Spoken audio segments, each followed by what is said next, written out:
ಏನು ಇತಿಹಾಸ ಹೇಳ್ತಿದ್ದಾರೋ ಆ ಇತಿಹಾಸವನ್ನು ಕೇಳಿದಾಗ ನಮಗೊಂದು ಪ್ರಶ್ನೆ ಬರುತ್ತೆ. ಏನು ಇತಿಹಾಸ ಕೇಳ್ತೀವಿ ಅಂತಂದರೆ ಅದು ಯಾವನೋ ಬಂದ ದೇವಸ್ಥಾನ ಧ್ವಂಸ ಮಾಡಿದ, ಅದು ಮಾಡಿದ, ಇದು ಮಾಡಿದ. ದೇವಸ್ಥಾನವನ್ನು ಧ್ವಂಸ ಮಾಡಿದ ಅಂತಂದರೆ ಯಾವ ದೇವಸ್ಥಾನ? ಯಾವ ದೇವಸ್ಥಾನಕ್ಕೆ ಭಕ್ತರೆಲ್ಲ ನಿರಂತರ ಹೋಗ್ತಾ ಇದ್ರು, ಅಲ್ಲಿ ಭಗವಂತ ಇದ್ದಾನೆ ಅಂಥೇಳಿ ಭಾವಿಸಿ ಭಗವಂತನಿಗೆ ಪೂಜೆ, ಆರಾಧನೆ, ಉತ್ಸವ ಇತ್ಯಾದಿಗಳನ್ನೆಲ್ಲ ಮಾಡ್ತಾ ಇದ್ರು.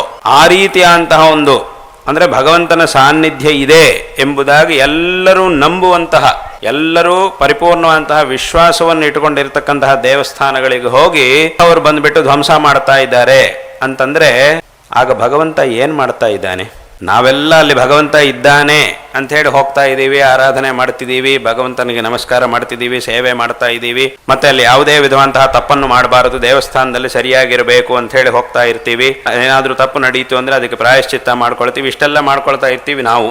ಆದರೆ ಬೇರೆಯವರು ಬಂದು ಅಲ್ಲಿ ಇಷ್ಟೆಲ್ಲ ಧ್ವಂಸವನ್ನು ಮಾಡ್ತಾ ಇದ್ದೀನಿ, ಅದಕ್ಕಿಂತ ದೊಡ್ಡ ತಪ್ಪೇನಿದೆ? ಇಷ್ಟೆಲ್ಲ ಮಾಡಿದ್ರು ಸಹ ಯಾಕೆ ಏನು ಭಗವಂತ ಸುಮ್ಮನೆ ಇದ್ದಾನೆ ಅಂತ ತುಂಬಾ ಜನರಿಗೆ ಪ್ರಶ್ನೆ ಬರ್ತಾ ಇರುತ್ತೆ. ಅಂದ್ರೆ ಒಂಥರ ಒಬ್ಬ ಮನುಷ್ಯನನ್ನ ನಾಸ್ತಿಕತ್ವದ ಕಡೆಗೆ ಕರ್ಕೊಂಡು ಹೋಗಲುದರಲ್ಲಿ ಮೊದಲನೇ ಹೆಜ್ಜೆ ಅಂತಂದ್ರೆ ಈ ಒಂದು ವಿಚಾರ. ಈ ರೀತಿಯಾಗಿ ಹೇಳ್ಬಿಟ್ಟು ಸ್ವಲ್ಪ ಜನರನ್ನ ಮನಸ್ಸಿನಲ್ಲಿ ಭ್ರಮೆ ಬರುವ ಹಾಗೆ ಮಾಡುವುದು, ಹೀಗೆಲ್ಲ ಮಾಡ್ತಾ ಇರ್ತಾರೆ. ನೋಡಿ, ನೀವು ಹೇಳಿದಂಗೆ ನಿಜವಾಗ್ಲೂ ದೇವಸ್ಥಾನದಲ್ಲಿ ದೇವರು ಇರುವುದಾದ್ರೆ ಇಷ್ಟೆಲ್ಲ ನಡೀತಿರುವಾಗ ಏನೋ ಮಾಡ್ಬೇಕಿತ್ತಲ್ಲ ಭಗವಂತ, ಯಾಕೆ ಸುಮ್ಮನೆ ಇದ್ದ ಅಂತೆಲ್ಲ ಪ್ರಶ್ನೆಗಳು ಕೇಳ್ತಾ ಇರ್ತಾರೆ.